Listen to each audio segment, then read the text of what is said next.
Welcome to Move the Needle. My name is Marlana Semenza, and I'm a photographer and visual strategist, and I create images that frame the way you are seen and understood by your clients and your audience.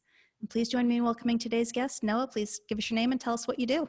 My name is Noa. My name is Noa Ronen. I am a coach, speaker, and author. And if you ask yourself, where is she from? She has this really weird accent. So I'm originally from Israel, moved to the US 15 years ago, started in New York City, and now I am in this green North Carolina, if you can see it from the windows, close to Marlana. And I help social business leaders. I call them social leaders because they work like Marlana and many other people I know, not on just the income, but how can I do something that is beyond my income to give back to the community or to other people and bring value. And sometimes with that want, they have some fears, and we take that work together to become more aware of how can we become the person we want to be and understand our autopilots and blind spots that can get many times in our way to get what we want. So then what would be your one tip for us to move the needle on our business or brand? So I thought that today I'm going to talk about procrastination. I hear that a lot from people, that they talk about themselves as lazy or indecisive. And when I work with my clients, I always share that there are two energies.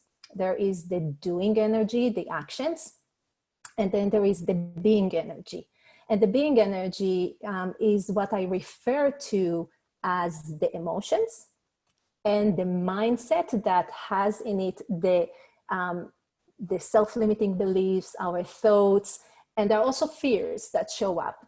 Now, it's not that one is better than the other, but we need to learn how to bring them together. And many of us focus on the action, right? I procrastinate, I don't bring results. And then this is where the fun starts, because I bring the conversation about the being. Let's look what's going on there that gets in your way to see results. And one of my first questions that I invite everyone to think about when you procrastinate, because we all have that. We're human. We just procrastinate. And as business owners, many times we feel like, I don't do enough. I can do more. I don't get to all my to-do list. I'm lazy. I am afraid. All those different things that we have. And my question to you is, what is your resistance? What is your resistance around not taking that action? And that's when the conversation becomes very interesting and fruitful and tasteful, because we have many reasons why we resist something. And the resistance actually has a lot of wisdom we can learn from. So sometimes we resist because of our values.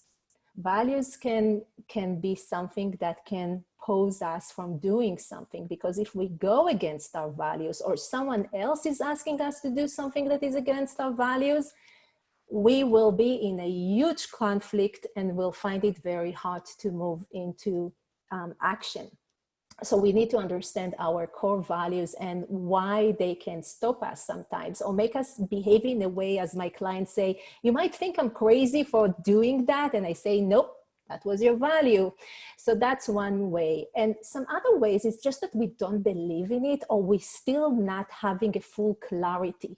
So many times when I don't move into action on a goal I have, rather than being upset with myself, I will realize that probably there is a resistance because there is something that I still don't understand, and I need to get more clarity and maybe do some more research, talk with more people, get more feedback, and then suddenly I will move on it. So, and the last thing with procrastination is sometimes we don't have a due date. That's really simple. It's not resistance. It's just like, we just put things on a paper, but there is no due date. So of course we don't see results. So remember, resistance have a lot of wisdom. So listen to it and try to see if there are self-limiting beliefs or values or just lack of clarity. And if it's not a resistance for that, maybe you just didn't put there a due date for you to work on that. So that's my tip. I hope it's helpful. Thank you so much for that, Noah, and thank you for being here. Thank you so much, Marlana, for having me. Excited to have this conversation with you.